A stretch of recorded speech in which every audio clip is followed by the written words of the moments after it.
முதுநிலை மருத்துவ படிப்பிற்கான நீட் நுழைவுத் தேர்வு எழுதிய மாணவர்கள் தங்கள் அனுபவங்களை நியூஸ் 18 தமிழ்நாடு தொலைக்காட்சியிடம் பகிர்ந்து கொண்டனர். அப்ளை பண்ணப்போ எனக்கு இன்வாலிட் கிரெடென்ஷியல்ஸ்னு ஒரு ப்ராப்ளம் வேற வந்ததுனால லாகினே பண்ண முடியல. அது கொஞ்சம் ரிசால்வ் ஆக 2 days ஆச்சு. அப்புறம் 1 day எக்ஸ்டென்ஷன் போட்டாங்க. அதுக்கப்புறமா நான் செலக்ட் பண்ணிட்டேன். அதுக்கப்புறமா எனக்கு ஆந்திராவில் கர்னூல்ல தான் கிடைச்சது. மறுபடியும் அவங்க இந்த மாதிரி பெட்டிஷன்லாம் போட்டுட்டு ஸ்டூடெண்ட்ஸ் வந்து சில பேருக்கு மெயில் அனுப்பிச்சாங்க, அதர் ஸ்டேட்ஸ் போட்டவங்களுக்கு. எனக்கு வந்து அப்புறமா தான் சென்னையில் கிடைச்சாங்க. ஆக்சுவலி ரொம்ப ஃப்ரஸ்ட்ரேட்டிங்காக இருந்தது, படிக்கிறதே ரொம்ப ஸ்ட்ரெஸ்ஃபுல்லாக இருந்தது. ஆன் டாப் ஆஃப் தட் இதெல்லாம் வேற பண்ணிட்டு இருந்தப்போ எனக்கு ஒரு நாள் சுத்தமாக படிக்கவே முடியல. என்னடா சென்டர் எங்கே போகிறதுன்ட்டு அந்த மாதிரி ரொம்ப ஸ்ட்ரெஸ்ஃபுல்லாக இருந்துச்சு. எழுதியிருக்கேன். இந்த டைம் கிடைச்சதுன்னா ஓகே, என்னடா நெக்ஸ்ட் டைம் ப்ரிப்பேர் பண்ணி நல்லா பண்ணலாம். ஃபுல்லாக கிளினிக்கல் கேஸ் நிறைய இருந்துச்சு. ஓகேவா தான் இருந்துச்சு. ஈஸியும் சொல்ல முடியாது, டஃப்னு சொல்ல முடியாது. ஓகேவா தான் இருந்துச்சு கொஸ்டின்ஸ்.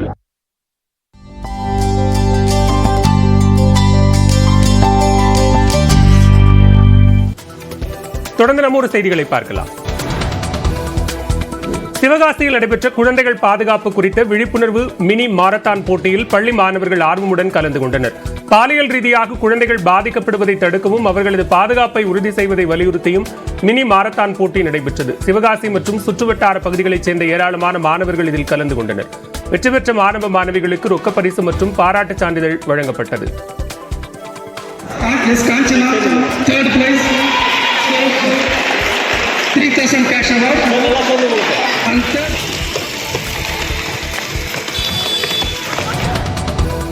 மயிலாடுதுறையில் படைவெட்டி மாரியம்மன் கோவிலில் பால்குட ஊர்வலம் விமர்சையாக நடைபெற்றது. ஆடி மாத கடை ஞாயிறையொட்டி மேள தாளங்கள் முழங்க காவிரி கரையிலிருந்து பக்தர்கள் பால்குடம் எடுத்து ஊர்வலமாக முக்கிய வீதிகள் வழியாக சென்றனர். வழிநெடுகிலும் பக்தர்கள் தீபாராதனை எடுத்து வழிபட்டனர். இறுதியில் மாரியம்மன் கோவிலில் பாலாபிஷேகம் செய்து நேர்த்திக்கடன் செலுத்தினர்.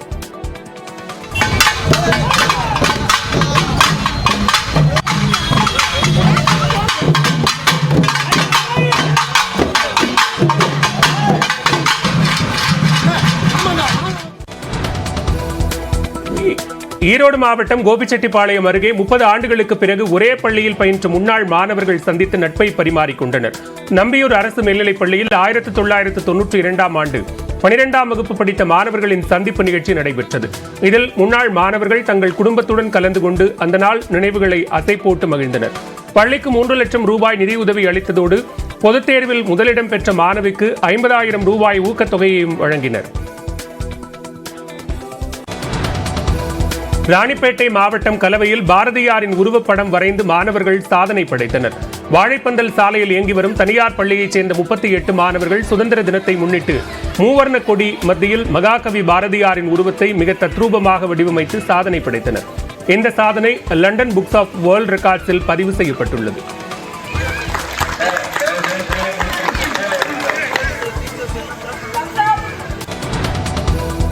எவ்வளவு மழை பெய்தாலும் தண்ணீர் தேங்காத அளவுக்கு முன்னெச்சரிக்கை நடவடிக்கைகள் எடுக்கப்பட்டிருப்பதாக அமைச்சர் KN நேரு தெரிவித்தார்.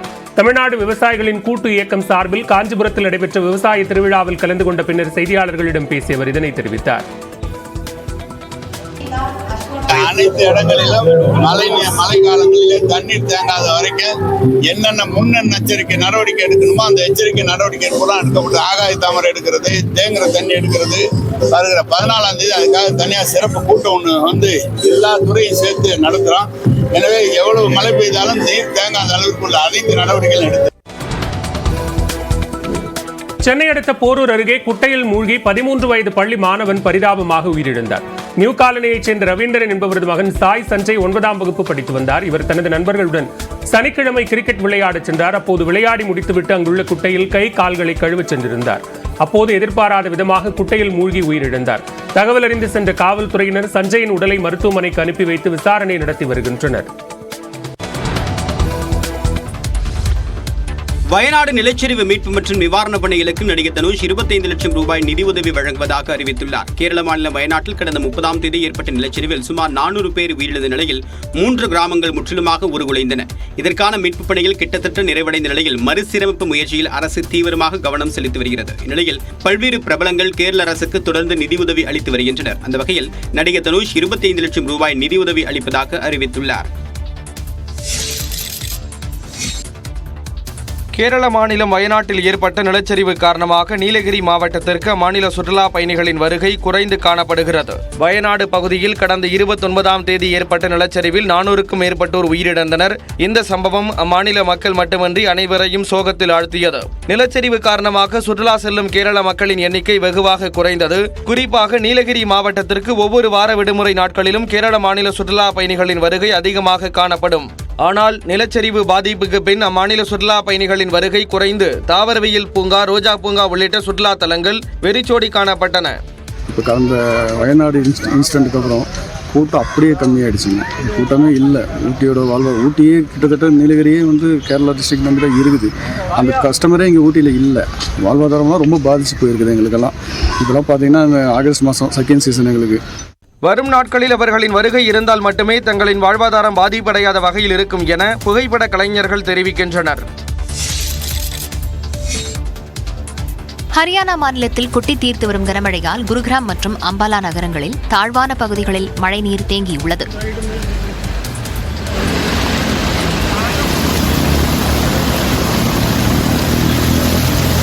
குருகிராமின் செக்டார் 5 பகுதியில் சாலைகளில் பெரிய அளவில் தண்ணீர் தேங்கி நின்றதால் வாகனங்களை இயக்க முடியாமல் வாகன ஓட்டிகள் அவதியடைந்தனர்.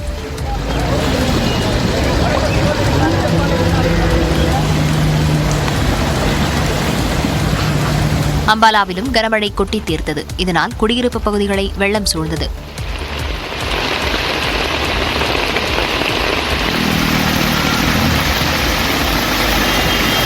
கர்னல், சிர்சா, ஹிசார், சண்டிகர் உள்ளிட்ட பகுதிகளிலும் குறிப்பிடத்தகுந்த அளவுக்கு மழை பதிவானது.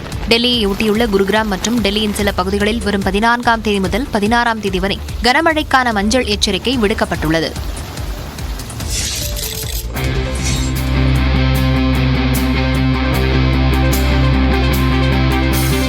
புடவை அணிந்து கொண்டு வேக வேகமாக நடக்கும் இப்பெண்கள் மாரத்தானில் கலந்து கொண்டவர்கள்.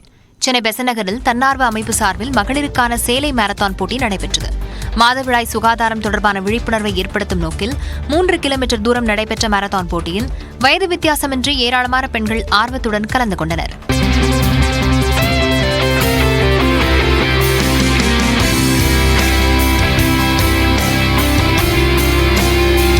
இதன் மூலம் பெறப்படும் நிதியில் பழங்குடியின பெண்கள் மற்றும் பெண் குழந்தைகளுக்கு மாதவிடாயின் போது தேவைப்படும் பொருட்கள் வாங்கித் தரப்படும் என்று நிகழ்ச்சி ஏற்பாட்டாளர்கள் தெரிவித்தனர். சேலை மாரத்தானில் ஆர்வத்துடன் கலந்து கொண்ட பெண்களுக்கு சான்றிதழ்களும் வழங்கப்பட்டன. பாரிஸ் ஒலிம்பிக் ஆடவர் ஹாக்கி போட்டியில் வெண்கலப் பதக்கம் வென்றுவிட்டு தாயகம் திரும்பிய இந்திய அணி வீரர்களுக்கு சொந்த ஊர்களில் உற்சாக வரவேற்பு அளிக்கப்பட்டது. மத்திய பிரதேச மாநிலம் போபால் வந்த விவேக் பிரசாத்துக்கு மேளதாளங்கள் முழங்க மக்கள் விமான நிலையத்தில் உற்சாக வரவேற்பு அளித்தனர்.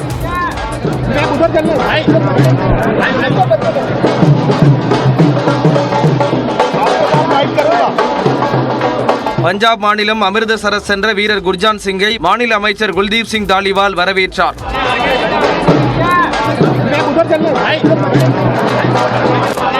பஞ்சாபை சேர்ந்த மற்றொரு வீரரான சம்ஷேர் சிங் அடுத்த முறை நிச்சயம் தங்கப்பதக்கம் வெல்வோம் என்று நம்பிக்கை தெரிவித்தார். ஒலிம்பிக்கில் தகுதி நீக்கம் செய்யப்பட்டதை எதிர்த்து இந்திய மல்யுத்த வீராங்கனை வினேஷ் போகத் தொடர்ந்த மேல்முறையீட்டு மனு மீதான தீர்ப்பை நாளை மறுதினத்துக்கு விளையாட்டுத் தீர்ப்பாயம் ஒத்திவைத்துள்ளது. பாரிஸ் ஒலிம்பிக் மல்யுத்த போட்டியில் 50 கிலோ எடைப்பிரிவில் பங்கேற்ற இந்திய வீராங்கனை வினேஷ் போகத் இறுதிப் போட்டி வரை முன்னேறி பதக்கத்தை உறுதி செய்திருந்தார். இறுதிப் போட்டி தொடங்கும் முன் அவரது எடை 100 கிராம் அதிகமாக இருந்ததாக கூறி தகுதி நீக்கம் செய்யப்பட்டார். இதனை எதிர்த்து சர்வதேச விளையாட்டு தீர்ப்பாயத்தின் தற்காலிக அமர்வை வினேஷ் போகத் நாடியுள்ளார். இறுதிப் போட்டிக்கு முன்னேறியதுவரை உரிய எடையுடன் போட்டியில் பங்கேற்றதால் தனக்கும் வெள்ளிப் பதக்கம் வழங்க சர்வதேச ஒலிம்பிக் கமிட்டிக்கு உத்தரவிட வேண்டும் என்று கோரிக்கை விடுத்தார். மேல்முறையீடு மனுவை விசாரிக்கும் நீதிபதியாக ஆஸ்திரேலியாவைச் சேர்ந்த ஆனபெல் பெனட் நியமிக்கப்பட்டுள்ளார். வினேஷ் போகத் தரப்பில் காணொலி வாயிலாக பிரபல வழக்கறிஞர்கள் ஹரிஷ் சால்வே, விதுஷ்பத் சிங்கானியா ஆகியோர் ஆஜராகி விளக்கமளித்தனர். விசாரணை நிறைவடைந்த நிலையில் இந்திய நேரப்படி இன்று இரவு 9:30 மணிக்கு தீர்ப்பு வழங்கப்படும் என தெரிவிக்கப்பட்டது. இந்நிலையில் தீர்ப்பு இந்திய நேரப்படி நாளை மறுதினம் காலை 6 மணிக்கு ஒத்திவைக்கப்பட்டுள்ளது. கூடுதல் ஆவணங்கள் மற்றும் வாதங்களை இன்றைக்குள் எழுத்து மூலம் தாக்கல் செய்ய அறிவுறுத்தப்பட்டுள்ளது.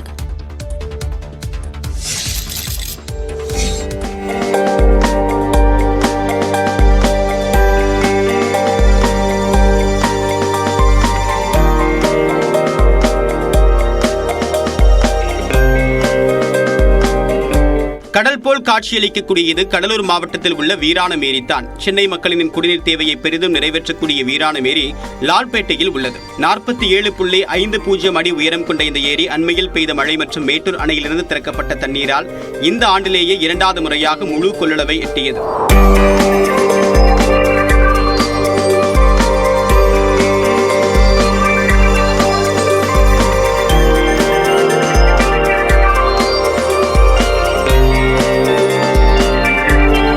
இந்த ஏரியில் சிதம்பரம், காட்டுமன்னார்கோவில், புவனகிரி உள்ளிட்ட பகுதிகளில் 44,856 ஏக்கர் விளைநிலங்கள் பாசன வசதி பெறுகின்றன.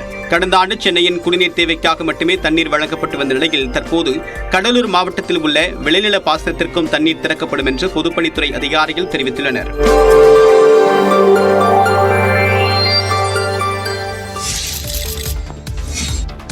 அனைத்து விவசாயிகளுக்கு கண்ணீரோடு இருக்கிறார்கள்.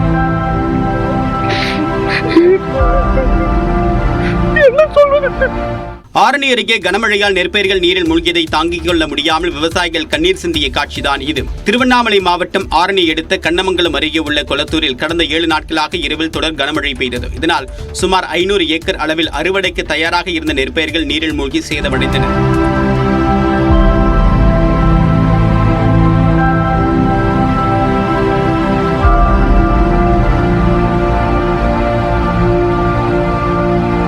வங்கியில் கடன் பெற்று விவசாயம் செய்த நிலையில் நெற்பயிர்கள் நீரில் மூழ்கியதால் பெரும் இழப்பு ஏற்பட்டிருப்பதாக விவசாயிகள் வேதனை தெரிவித்தனர். 500 ஏக்கருக்கு மேல் நெற்பயிர்கள் அனைத்தும் முளைத்து விட்டது. அறுவடைக்கு தயாரான நிலையில் இப்படி இருப்பதால் அரசாங்கம் உரிய நடவடிக்கை எடுக்குமாறு கேட்டுக்கொள்கிறோம். ஃபுல்லாக மழை பெஞ்சு முளைப்பு வந்திருக்கு. இது எல்லாமே பார்த்தீங்கன்னா சொசைட்டியில் லோன் வாங்கி கஷ்டப்பட்டு நகையை அடமானம் வச்சு விவசாயம் பண்ணியிருக்கோம். தொடர்ந்து மழை பெஞ்சிட்டே இருக்கிறதுனால அதாவது அறுவடை பண்ணுறதுக்கான வாய்ப்பே இல்லாத நிலைமையில் இருக்குது. இதுக்கு சரியான தீர்வு அரசாங்கம் தான் கொடுக்கணும். நாங்கள் இப்போ அந்த கடனையே எப்படி கட்டுறதுன்ற நிலைமையில் நிற்கிறோம். தமிழ்நாடு அரசு இதில் தலையிட்டு உரிய நிவாரணத்தை உடனடியாக வழங்க வேண்டும் என்று பாதிக்கப்பட்ட விவசாயிகள் கோரிக்கை விடுத்துள்ளனர்.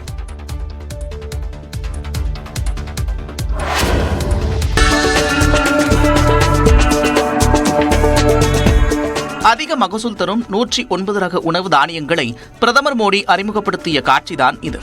டெல்லியில் உள்ள வேளாண் ஆராய்ச்சி நிறுவனத்திற்கு சென்ற பிரதமர் மோடி அனைத்து வகையிலான காலநிலைகளிலும் தாக்குப்பிடிக்கும் பயிர் வகைகளை நாட்டுக்கு அர்ப்பணித்தார். 61 உணவு தானியங்களில் 109 ரகங்கள் காட்சிப்படுத்தப்பட்டன. பின்னர் விவசாயிகள் மற்றும் வேளாண் விஞ்ஞானிகளிடமும் பிரதமர் மோடி கலந்துரையாடினார்.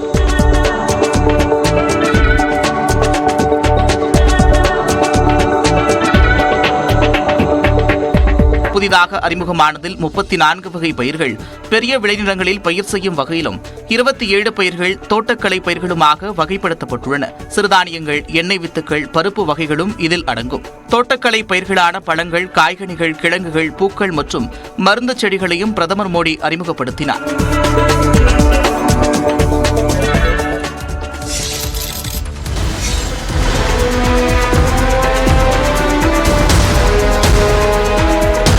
திருவாரூரில் நகை அடகு கடைக்குள் நுழைந்து கொள்ளையடித்த இந்த திருடனை காவல்துறையினர் தீவிரமாக தேடி வருகின்றனர். திருத்துறைப்பூண்டி அருகே ஆலத்தம்பாடி கடை வீதியில் உள்ள சங்கர் என்பவரின் நகை அடகு கடையில் கடந்த 7ஆம் தேதி நகைகள் கொள்ளையடிக்கப்பட்டன. குறிப்பாக 40 சவரன் தங்கம் மற்றும் 4.5 கிலோ வெள்ளிப் பொருட்கள் திருடப்பட்டன. இது தொடர்பாக ஆலிவலம் காவலர்கள் வழக்கு பதிவு செய்து விசாரணை மேற்கொண்டு வரும் நிலையில் கடைக்குள் நுழைந்து அடையாளம் தெரியாத நபர் கொள்ளையடித்த சிசிடிவி காட்சி வெளியாகியுள்ளது.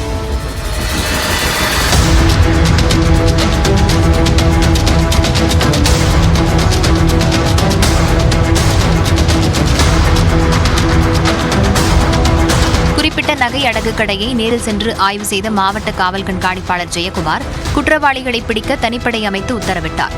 அடகு கடையில் கொள்ளையர்கள் கைவரிசை காட்டியிருப்பது வர்த்தகர்கள் மத்தியில் அச்சத்தை ஏற்படுத்தியுள்ள நிலையில் காவலர்கள் ரோந்து பணியை அதிகரிக்க வேண்டும் என்று கோரிக்கை எழுந்துள்ளது.